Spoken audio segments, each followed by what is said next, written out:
लोकसभा चुनाव को लेकर मुकेश साहनी का तूफानी दौरा। चुनाव प्रचार के बीच केक काटकर मनाई बाबा साहेब भीमराव अंबेडकर की जयंती।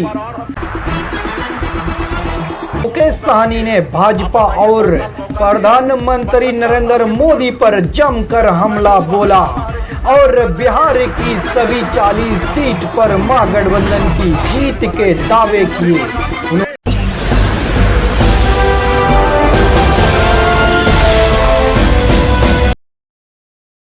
बिहार फर्स्ट के लिए काम करूंगा, चाचा ने किया विश्वासघात, चिराग पासवान ने कहा।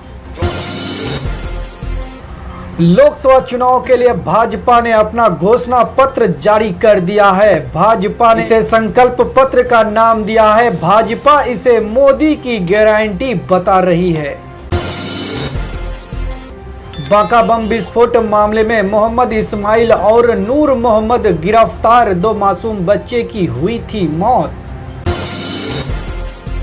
इंडिया गठबंधन की पार्टियों की घोषणा पत्र में समानता नहीं, कांग्रेस दे रही है 30,000 रोजगार तो राजद कैसे दे सकती है 1 करोड़ नौकरी, जदयू ने उठाए सवाल। पीएम मोदी की गारंटी पर बिहार को भरोसा, 40 लोकसभा सीटों पर एनडीए की जीत तय। संजय खंडेलिया का खगड़िया सहित सभी सीटों पर जीतने का किया दावा। भोजपुरी एक्टर पवन सिंह ने तोड़ी चुप्पी, कहा कराकट सीट से निर्दलीय लड़ेंगे चुनाव।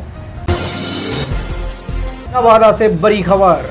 बिहार विधानसभा में प्रतिपक्ष के नेता तेजस्वी यादव ने कहा कि देश का संविधान बचाने के उद्देश्य और बिहार के विकास के लिए लोकसभा चुनाव में महागठबंधन प्रत्याशी अंडा बेचने वाला श्रवण कुशवाहा को वोट दें।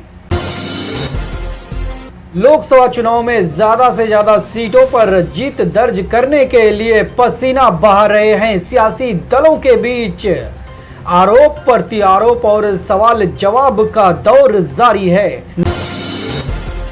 नरेंद्र के नेतृत्व वाली एनडीए और लालू यादव और राहुल गांधी की रहनुमाई वाले महागठबंधन के नेता एक दूसरे पर हमलावर हैं। लोकसभा चुनाव को लेकर मुकेश साहनी का तूफानी दौरा। चुनाव प्रचार के बीच केक काटकर मनाई बाबा साहेब भीमराव अंबेडकर की जयंती। विकासशील इंसान पार्टी के अध्यक्ष और बिहार के पूर्व मंत्री मुकेश साहनी चुनाव अभियान में महागठबंधन के प्रत्याशियों की जीत के लिए खूब पसीना बहा रहे हैं। इस दौरान वो क्षेत्र का तूफानी दौरा कर रहे हैं। रविवार को साहनी गया, नवादा, जमुई और बांका पहुंचे, जहां लोगों का जबरदस्त समर्थन देखने को मिला। लोगों से मिल रहे समर्थन से उत्साहित मुकेश साहनी ने भाजपा और प्रधानमंत्री नरेंद्र मोदी पर जमकर हमला बोला और बिहार की सभी 40 सीट पर महागठबंधन की जीत के दावे किए। उन्होंने लोगों से सिर उठाकर जीतने के लिए संघर्ष करने का आह्वान किया। साहनी ने बाबा साहेब भीमराव अंबेडकर की जयंती पर उन्हें नमन करते हुए कहा कि बाबा साहेब ने सिर उठाकर जीतने का अधिकार दिया, लेकिन आज संविधान खतरे में है। संविधान को बदलने की कोशिश की जा रही है। ऐसे लोगों को सत्ता से हटाने की अपील करते हुए उन्होंने कहा कि मेहनत करने वाले लोग हैं, हम संघर्ष करेंगे और बदलाव लाएंगे। जैसे हमारे पूर्वज ने बदलाव लाया वैसे हम बदलाव लाएंगे साथियों। इसलिए मजबूती से बदलने की जरूरी है। अभी मोदी जी कहते हैं कि एक बार और हमको मौका दीजिए। आप बताइए, 10 साल मौका दिए, 75 साल के बुजुर्ग जो इस समय में उसको हरे रामा हरे कृष्णा करना चाहिए, उस समय कहता है कि हमको मौका दीजिए, तीसरी बार प्रधानमंत्री बनाइए। और वही एक प्रधानमंत्री जी एक योजना बनाए, जो योजना आपको पता होगा, अग्निवीर योजना। उन्होंने सेना में बहाली करने के लिए एक कानून बनाया, एक योजना बनाया। वो योजना में क्या दिया कि 18 साल में तुम बहाली में आओगे और 22 साल में रिटायर हो जाओगे।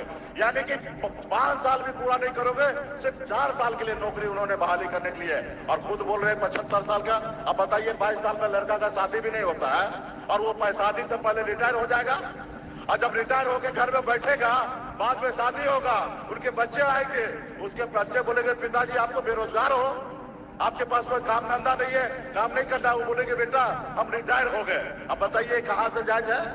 और सेना में कौन बहाली होने के लिए जाता भाई? गरीब पिछड़ा दलित का बेटा जाता है सीना पे गोली खाने के लिए, शहीद पे होने के लिए जाता है बॉर्डर पे। आपके भाई हमारे अपने लोग जाते हैं। अब बताइए 4 साल के लिए नौकरी कर रहे हैं, अब खुद बोल रहे हैं 75 साल की उम्र में हमको एक बार और मौका दीजिए। तो इसलिए साथियों, ये मोदी जी आपका हमारा नहीं है, इसलिए इनको बदलना है और लालू जी के विचारधारा पे हम लोगों को मजबूती से खड़ा होना है। आपने देखा ना, लालू जी के नेतृत्व में जो बिहार में सरकार बना, नीतीश कुमार जी उधर से पलट के इधर आए तो बिहार में 2 बदलाव हुआ। 2 बदलाव क्या हुआ? एक तो सामाजिक न्याय को मजबूती देने के लिए जाति आधारित गणना हुआ पूरे बिहार में, और जब जाति आधारित गणना हुआ तो SC, ST, OBC तमाम हमारे दलित भाई सबका आरक्षण का कोटा बढ़ गया, बढ़ा ना? तो इसलिए साथियों, यही भाजपा होता तो आरक्षण का कोटा बढ़ता? बिल्कुल ही कभी नहीं बढ़ता। उसके बाद आइए